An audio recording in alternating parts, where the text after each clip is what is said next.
Hi అండి, బాగున్నారా అందరూ? మేము బాగున్నామండి. ఇగో బెండకాయ ఫ్రై అండి. తాలింపు పెట్టేసాము, ఉల్లిపాయ వేసేసాము, వేగిపోయిందండి. కొంచెం వేగిన తర్వాత ఉప్పు పసుపు వేసేసాము. ఇప్పుడు కారం వేసేస్తున్నాము. లేత బెండకాయలండి, ఆర్గానిక్ బెండకాయలు. చాలా బాగుంటుందండి ఇలా చేసుకుంటే. బెండకాయ పులుసు చేస్తే ఇంకా బాగుంటుంది.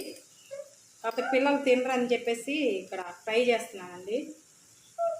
కొబ్బరి కారం వేసేస్తే ఇంకా బాగుంటుంది. వేడి వేడి అన్నం తింటే సూపర్గా ఉండిద్ది. అయిపోయింది. వేడి వేడి అన్నం వేసేసుకొని తినేద్దాం.